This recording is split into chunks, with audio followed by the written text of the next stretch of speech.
Welcome back in. It's Jeff Hansen. We're talking BYU sports again. It's been a couple of weeks since there's been new content here on this channel. I got really burned out with fall camp. Why? Because there was so much coach speak. There was more coach speak in this year's camp than I can ever remember from any BYU camp. I mean, there just were not answers. There was nothing definitive. There was no new news. And I just didn't feel like the quality of content that I could come and bring was good enough to bother bringing it to you. There was only so many stories that could be covered, and there was a ton of people covering those stories. I didn't want to just throw more stuff on top of the pile, so I went away for a couple of weeks. Now there's games. Now there's new news. Now there's some things that we can talk about.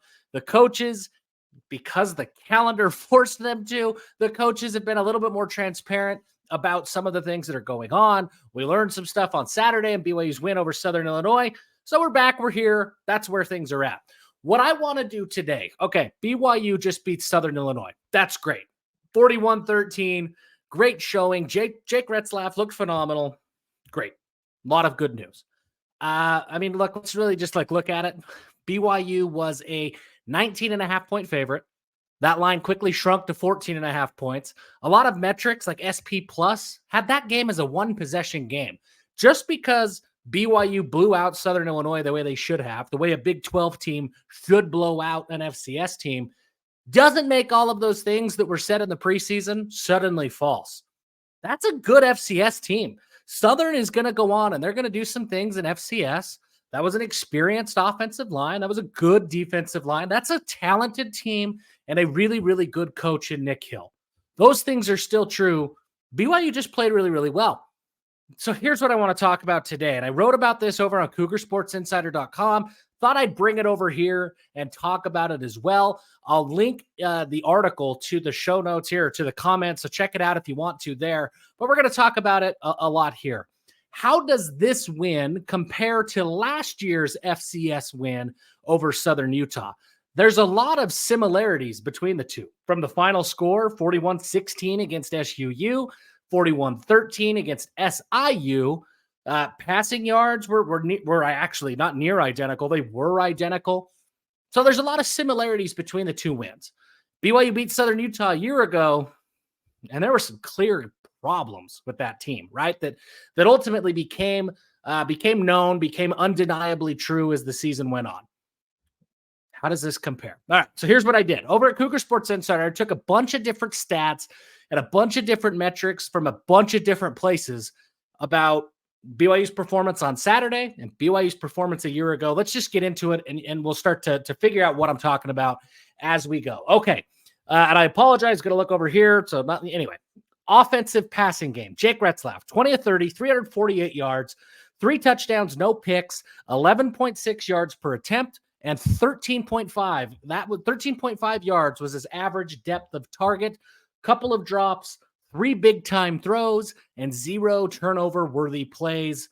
These are throws, right? So not that fumble. That's certainly a turnover-worthy play. 0 turnover-worthy throws. That's a really impressive performance. Now, what did Keaton Slovis do last year against Southern Utah? He also threw for 348 yards. Identical, right? Weird. 22 of 32, 348 yards, 4 touchdown passes, 1 pick, 10.8 yards per attempt. 10.3 yards was his average depth of target. Couple of drops, 4 big-time throws, and 1 turnover-worthy throw. So what do we make from this? Not a whole lot. Keaton Slovis, Jake Retzlaff, both played about the same. So if we start to read into it, if you're one of those who didn't believe that Keaton Slovis was the problem with the offense last year, then you should feel really encouraged about Jake Retzlaff's performance. I think a lot of people, myself included, pretty skeptical of what Jake was going to be able to do after last season. But what he showed against Southern Illinois is very, very similar to what Keaton Slovis showed against Southern Utah a year ago. So if you believe in what Slovis did, you believe that Slovis was the best quarterback on the roster, you believe that it wasn't him, it was the running game, the offensive line, the play calling, whatever. If you believe it was all of those things last year that were BYU's problem, then Jake Retzlaff, what he showed on Saturday, should make you feel really, really good. Okay, let's get a little bit further into this. The offensive rushing game, and I'm going to skip over a lot of stats. There's a lot more on individual players and things like that in this article, but we'll stick to the highlights here. LJ Martin, 13 carries, 67 yards. Hinkley Ropati, 13 carries, 57 yards. Jake Retzlaff added 16 yards. Miles Davis added 24 yards. In 2023 against Southern Utah, LJ Martin had 27 yards rushing. Deion Smith had 16 yards rushing. That was pretty well it. I mean, there were a couple of guys. Keaton Slovis, I think, had 5 or 6 on a touchdown run. But really, those were the contributors. This is where BYU's performance against Southern Illinois was dramatically different than what we saw against last year's FCS team against Southern Utah. Last year, BYU, as a team, 2 yards per carry. They could not get 50 team rushing yards last year. And that was justified, right? As, hey, if they're going to stack the box and let us throw it over the top. I can't remember who said it. There were a bunch of people who said it. Coaches said it. Players said it. If Southern Utah was going to stack the box and let Slovis go and throw it over the top, great. We're going to let that happen all day long. And I believed that. It made sense to me. But in hindsight, now knowing what we know and knowing what we learned in the 10 games following that Southern Utah game, it was very clear that BYU's running game was broken. And we should have known, and a lot of you guys did, but everybody should have known against that Southern Utah, after that Southern Utah game, that this BYU rushing attack was broken a year ago. This year, it's pretty solid. 3.8 yards a carry. That's not fantastic, but you take away sacks, you take away some of those late game stats. Really, BYU was north of 4 yards per carry for most of the game. LJ Martin was north of 5 yards per carry. Ropati was about 4.5 yards per carry. That's great. I mean, that's good. That's not world class. That's not going to put anybody in All-American contention, but that's a solid running game. That's good. That's progress. Now, nobody's going to go home and say that, hey, BYU's rushing attack is one of the best in the country. But BYU's rushing attack against Southern Illinois look so much better than they did a year ago against Southern Utah. That's encouraging. Now, obviously, Cougars still have to go out and prove that they can do that against better competition. But when you just compare FCS to FCS, that's what we've got. The rushing performance considerably better this year. That means progress. That seems like a good sign. Let's all wait and see before we make any conclusions. But that seems like a good sign. Okay, offensive line. And it's really tough to gauge offensive line play because so many of the metrics are oriented around pass blocking. So let's not forget what we said about the run game, just barely, as we talk about the offensive line. This year against Southern Illinois, 1 sack allowed, 6 quarterback hurries allowed, 8 total quarterback pressures allowed, and 3.8 team rushing yards per rushing attempt. Solid. I mean, that's a solid offensive line performance. It's not All-American. It's not world class. But that's a solid offensive line performance. Okay, last year against Southern Utah, 0 sacks allowed, 7 quarterback hurries allowed, 7 quarterback pressures allowed, pretty much the same as what we saw against Southern Illinois, but it's that 2.0 rushing yards per attempt. That's the big difference. Man, the offensive line just couldn't get it going. And if you look, this year's offensive line, I think there's a lot more reason to believe they'll continue to get better.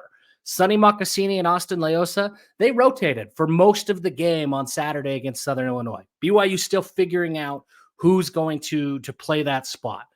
Again, last year, I mean, really, there should have been experience across the board. There should have been production right away. Connor Pay, Paul Maile, Waylon Lapuaho, Kingsley, and Caleb Etienne. That should have gelled really, really quickly. It didn't.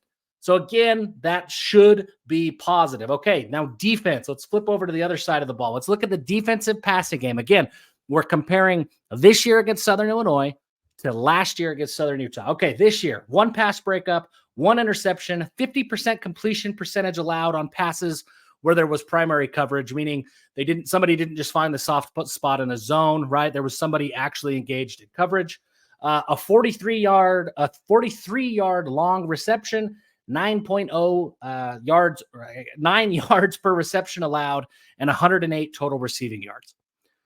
That's pretty solid, especially when you consider that 43-yard reception shouldn't have happened, should have been reviewed. It was incomplete.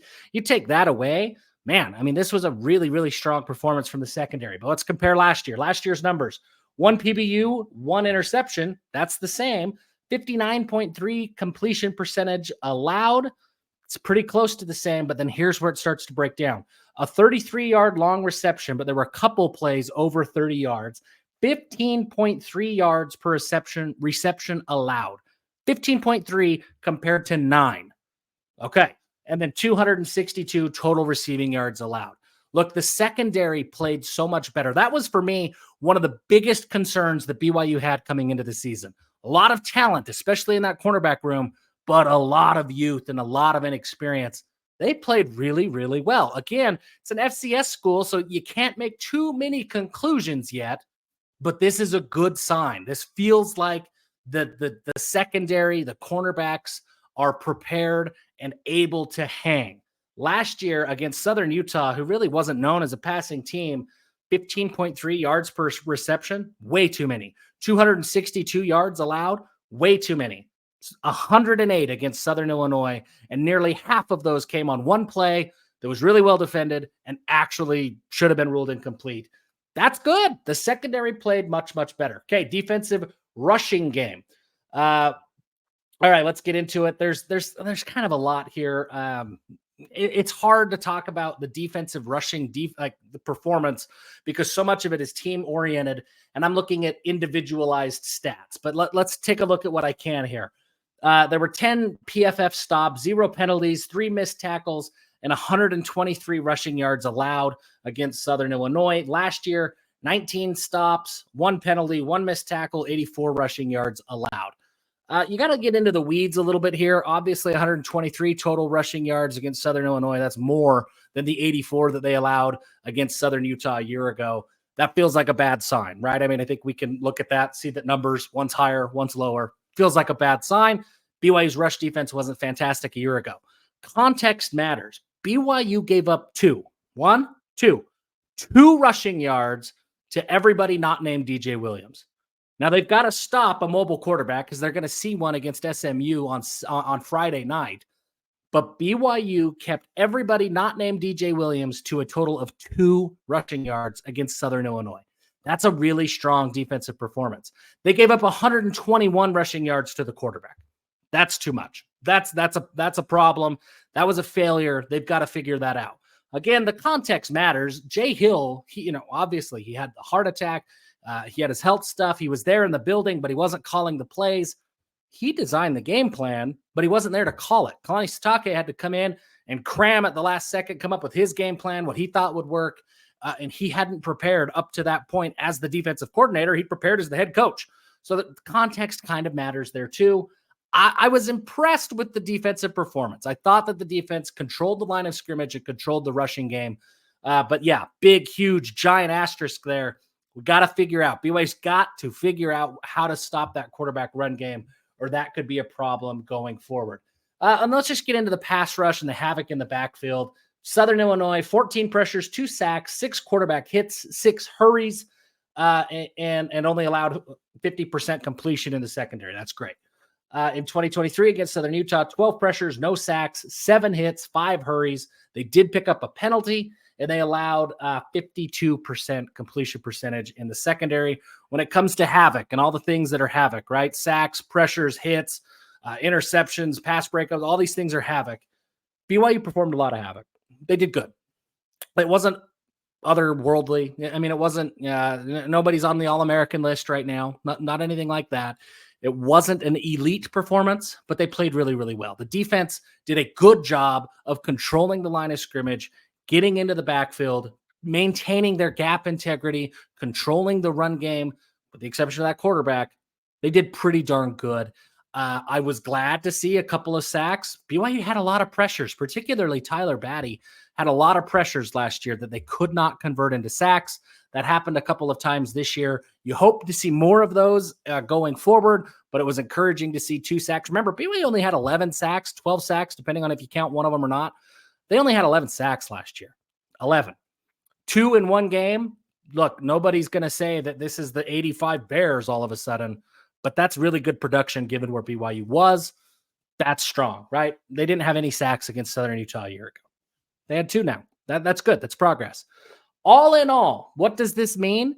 Not a whole lot. You can't really tell a ton when a P4 team plays an FCS school. It's hard to know how good that team is, but you can definitely know how bad a team is. And we should have known. I should have known. You should have known. We all should have known. And again, a lot of you did. After that Southern Utah performance, we should have known there were a lot of things that were bad. that we're going to be really, really bad in the games to come. I think coming out of Southern Illinois this year, I still have questions about how good is Jake Retzlaff really? How good is this rushing game going to be really? How good is the defensive line? Can they continue to dominate week in and week out? I still have questions about where is the ceiling of this team? How good are they? But I feel like we know where the floor is a whole lot better than we did a year ago. This team has made some serious strides. The quarterback has made some serious strides, and you're seeing at the line of scrimmage serious progress and serious strides. Can they continue that? How big of a step is it? All of that's to be determined. Can't tell against an FCS team, but serious strides were made this week, and that is something that BYU fans should feel cautiously optimistic about as the schedule starts to get a little bit tougher. Yeah, starting on Friday night against SMU, and then obviously going into Big 12 play in a few weeks. Appreciate you guys for sticking around. More content coming. Now there's finally answers. There's games. There's stuff to talk about. This is great. It's a great time to be a BYU fan. Until next time, folks, give them hell. Go Cougs.